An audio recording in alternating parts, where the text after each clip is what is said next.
AI 에이전트는 실시간으로 발생하는 데이터를 가지고 의사결정을 바꿔 나가기 시작합니다.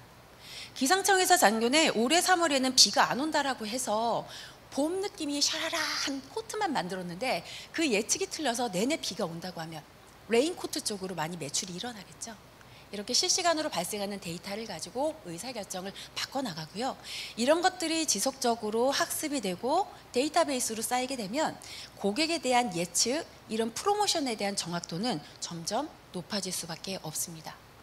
그렇기 때문에 AI 에이전트는 제가 보기에는 산업의 라이프 스타일로 보면은 도입기에 있다고 생각을 해요.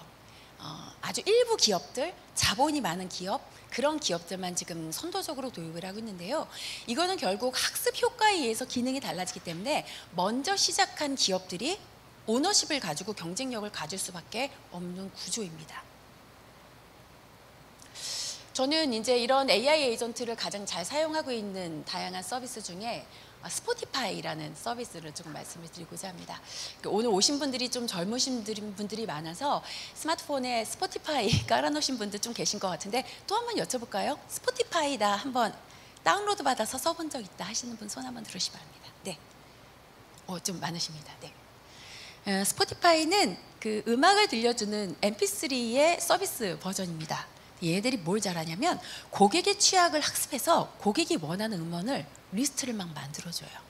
대표적으로 데이리스트, 무드믹스, 새 위클리 추천곡이 있는데 데이리스트는 제가 화요일날 오후 4시, 수요일날 오전에 어떤 음악들을 주로 즐겨 들었는지 학습을 해서 그 시간대가 되면 너한테 좋을 만한 음악을 추천해 줄게. 그러면서 음악을 추천을 해줍니다. 화요일날 오전, 화요일날 오후, 수요일날 오전, 수요일날 오후 각기 다른 음악을 추천을 해요.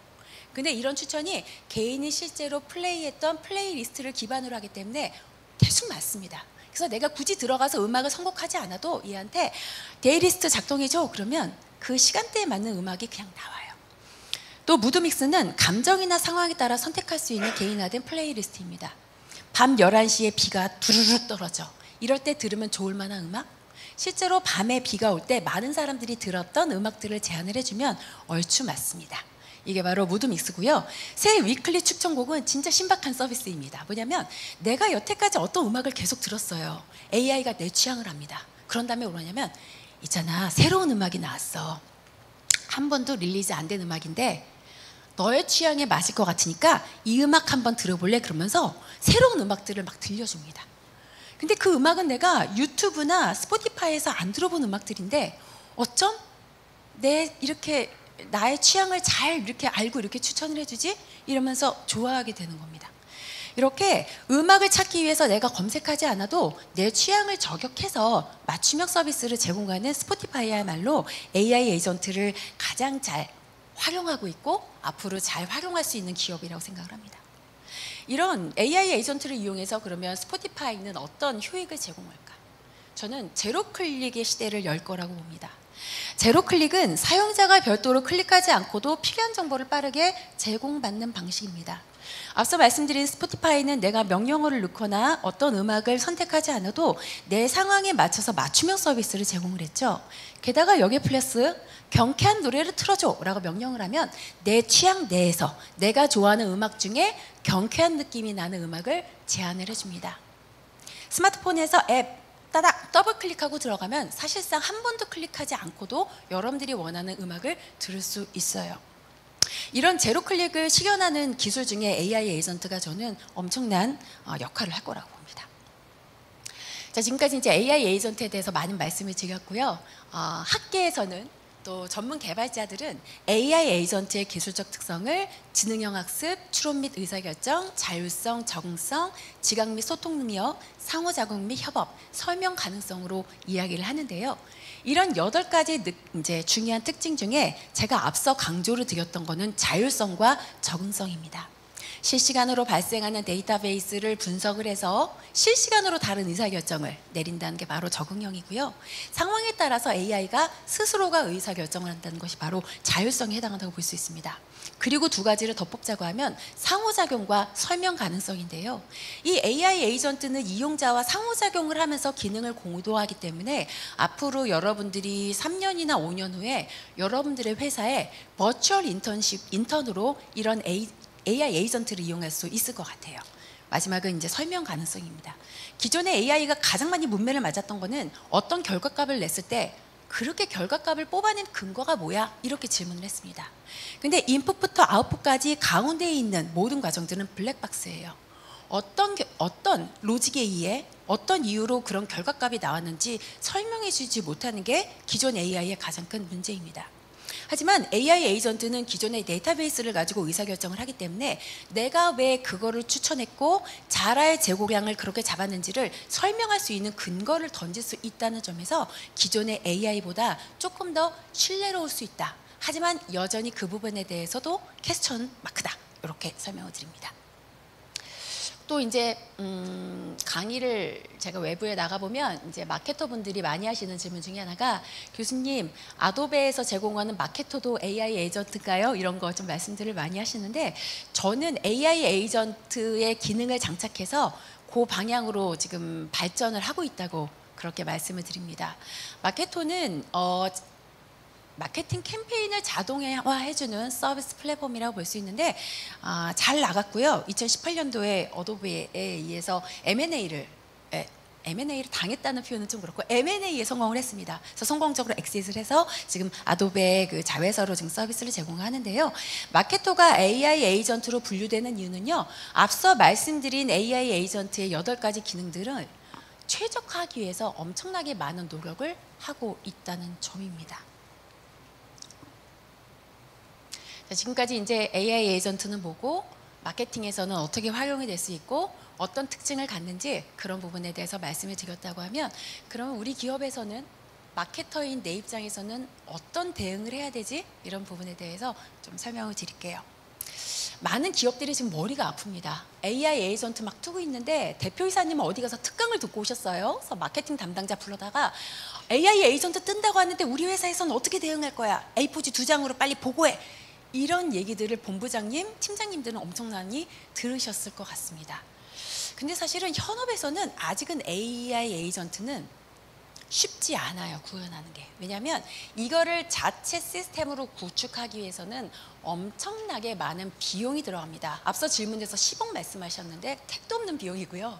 진짜 제대로 된 거를 하려고 하면 모 할인마트, S로 시작하는 모 할인마트는요 한 600억 정도 사실은 나왔어요. 견적이 600억 정도를 도입해야 이런 시스템을 완벽하게 제공할 수 있다라고 얘기를 합니다.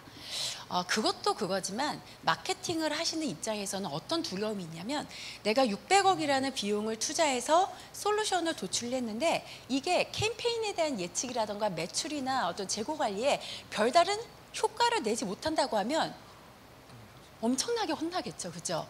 그 임원은 진짜 임시 직원이 되실 거예요. 다음 연도에는 그 회사를 못 다니실 겁니다. 그런 AI 에이전트가 내놓는 결과에 대한 확신이 없기 때문에 사실 많은 기업들이 다른 기업은 어떻게 하고 있는지를 보고 있습니다. 그래서 뭐 우리나라의 대기업들은 삼성 SDS나 LG CNS에다가 프로젝트 비용을 줘서 지금 구축을 하고 있고요. 여러분들이 너무나 잘 아시는 세일즈포스 이런 기업들, 앞서 말씀드린 어도비의 마케토 같은 경우에는 일반 기업에서 아주 캐주얼하게 쓸 수 있는 도구들을 만들어서 지금 릴리즈를 시장에 하고 있습니다. 한 달에 이용자별로 한 10만 원 정도를 내면은 이런 처음부터 끝까지 마케팅을 자동화할 수 있는 서비스를 제공을 하고 있는데요. 아마 기업에서도 이런 것들을 써보면서 AI 에이전트는 뭐고 어떻게 작동하고 이것을 구축하기 위해서 어떤 리소스가 필요하구나라는 교훈, 학습이 이루어지면 내년부터는 많은 기업들이 자체적으로 개발을 하지 않을까라는 생각이 듭니다.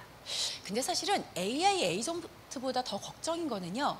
여러분들의 기업에 퍼스트 데이터가 있느냐. 이게 더 큰 문제라고 생각을 합니다. AI 그리고 AI 에이전트는 실시간으로 발생하는 데이터를 통해서 성장하고 학습하는 도구라고 그랬는데 그런 데이터들을 여러분들의 기업에 갖고 있는지 잘 모르겠어요. 대부분의 분들은 이제 페이에이즈라고 합니다. 페이데이즈. 내가 돈을 내고 광고하는 퍼포먼스 마케팅을 통해 가지고 자사 제품을 노출을 시키고 있습니다. 자, 근데 그것만큼만으로는 성과를 내기는 어려워지는 상황이 될 거고요.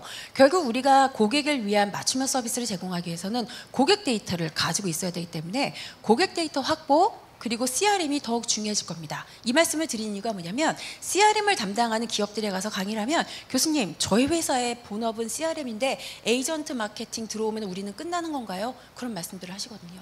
절대 그렇지 않습니다.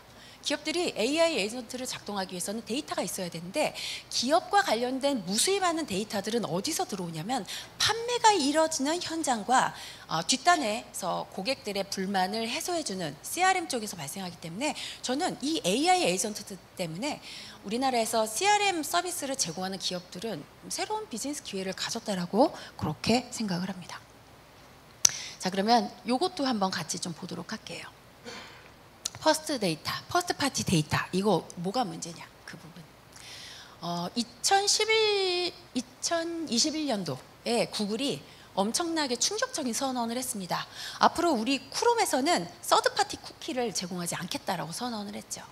근데 많은 기업들이 제품을 판매할 수 있었던 이유는 구글이 제공하는 서드 파티 쿠키 때문이에요. 여러분들이 예를 들어서 쿠팡에 가서 뭘 검색을 했어요. 뉴발란스 운동화 그렇게 검색을 했는데 어느 날 갑자기 내가 네이버를 검색했더니 내가 검색했던 물건들이 자꾸 팝업이 돼서 보여집니다. 기사마다. 그러면은 살까 말까 고민하다가 내가 원하는 제품이 보여지니까 당연히 구매를 하겠죠. 이런 식으로 제품을 팔았다는 건데 구글이 그 서비스를 더 이상 제공하지 않으면 자체 플랫폼과 자체 데이터를 갖지 않은 기업들은 사실상 제품을 판매할 수 있는 기회는 제로가 되는 겁니다. 여러분들이 지금 어떤 곳에 계신지 모르겠지만 쇼핑몰 하시는 분들은 사실 게임이 끝나는 거예요. 제품 판매할 수 없습니다.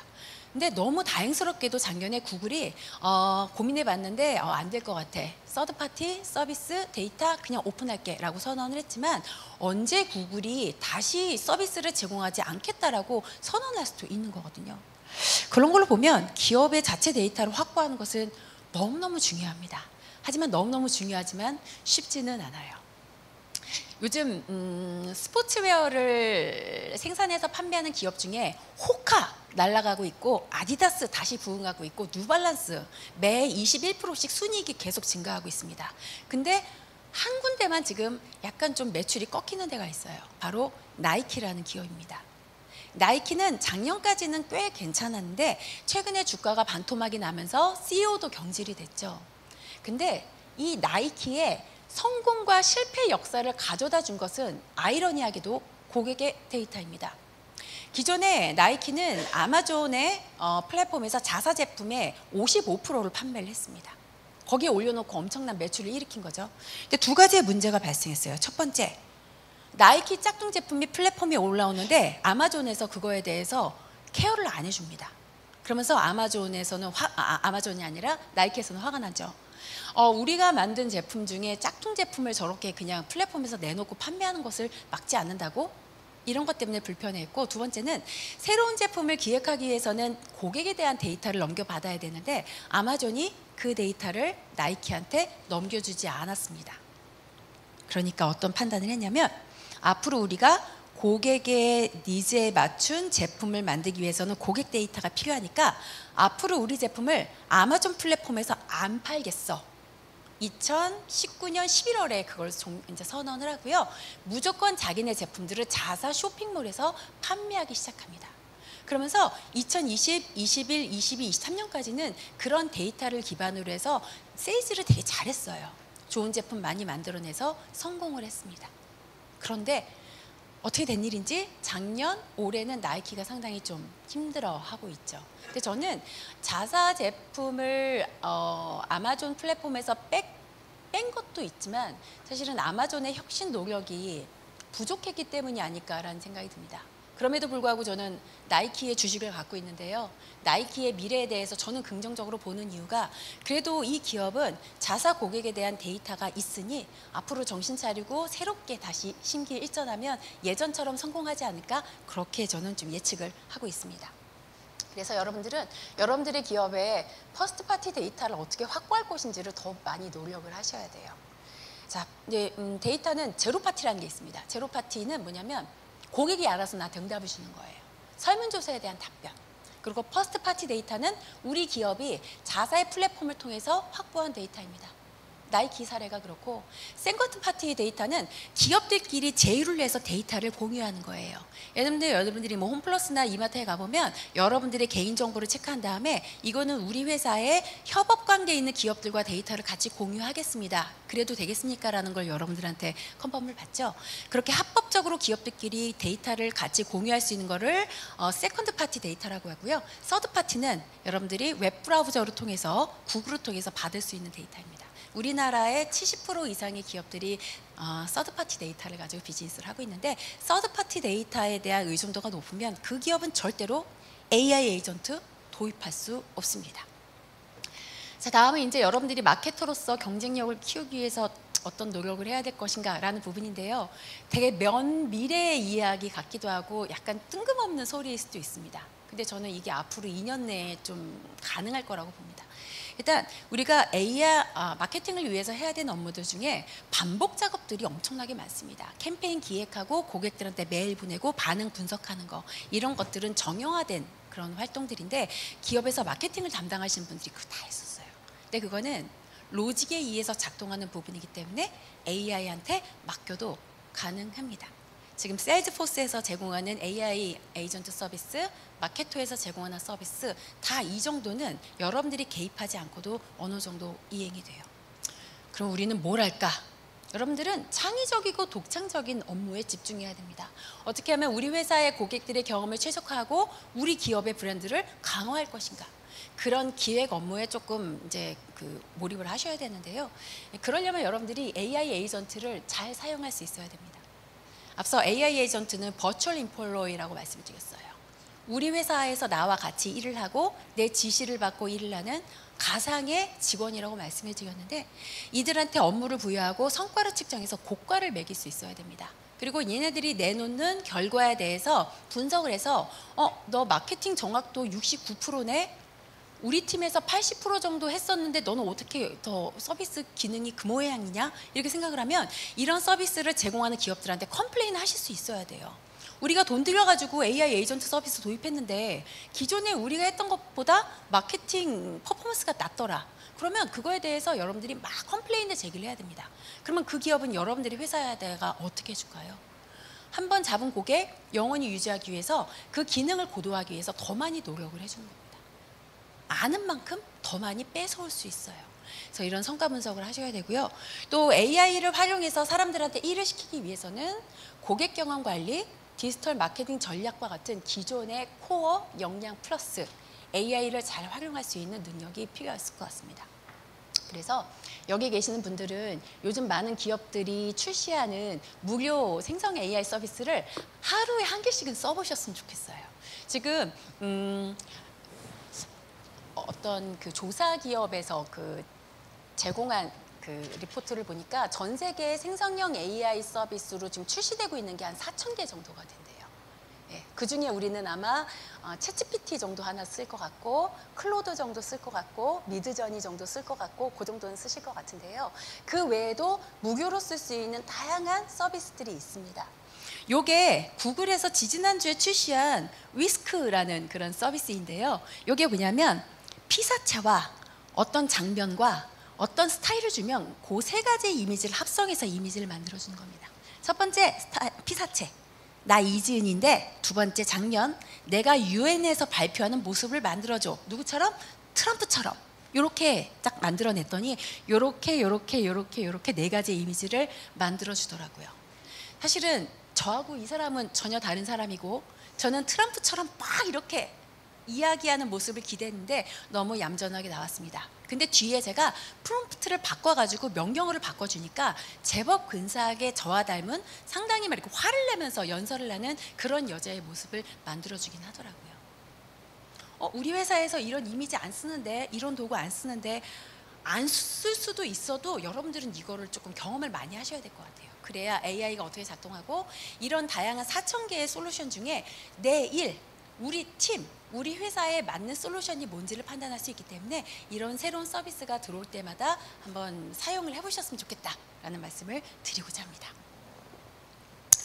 자, 세 가지 질문에 대한 답변을 좀 드리겠습니다. 이따가 아마 좀 질문이 들어올 것 같은데 제가 아까 깜짝 놀란 게 질문이 너무 날카로워서 이게 질문인지 국정감사인지 이런 좀 느낌을 받았거든요.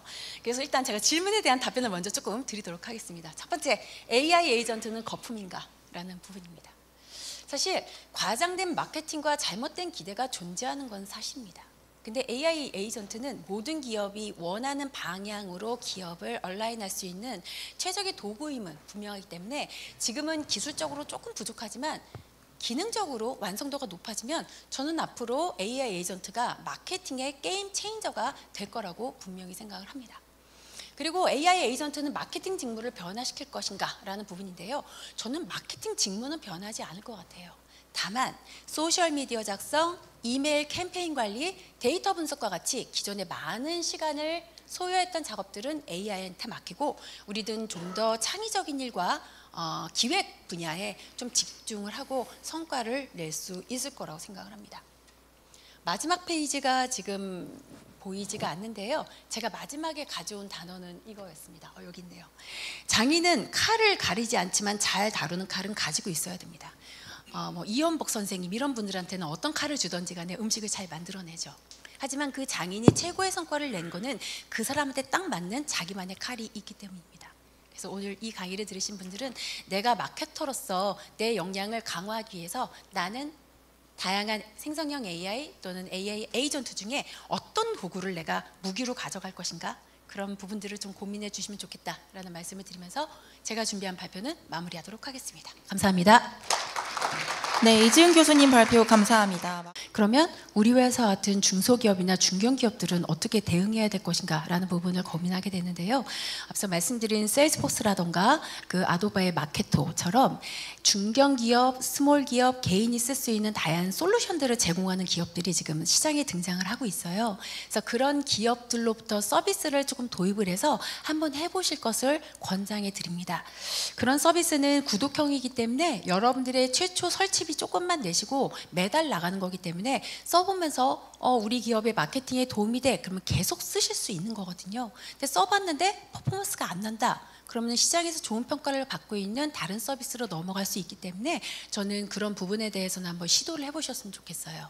근데 그런 결정을 할 때 제 걱정이 우리 기업이 갖고 있는 내부 데이터를 걔네들이 가져가면 어떡하지 그런 걱정이 있는데요. 현재 정책상으로는 세일즈포스나 아도베에서 갖고 있는 데이터가 기업으로 들어오는 것까지는 가능한데요. 기업이 갖고 있는 데이터를 그들의 서버로 가져가는 것은 기술적으로 막아놨습니다. 그래서 그런 부분에 대해서는 조금 걱정은 놓으셔도 될 것 같아요.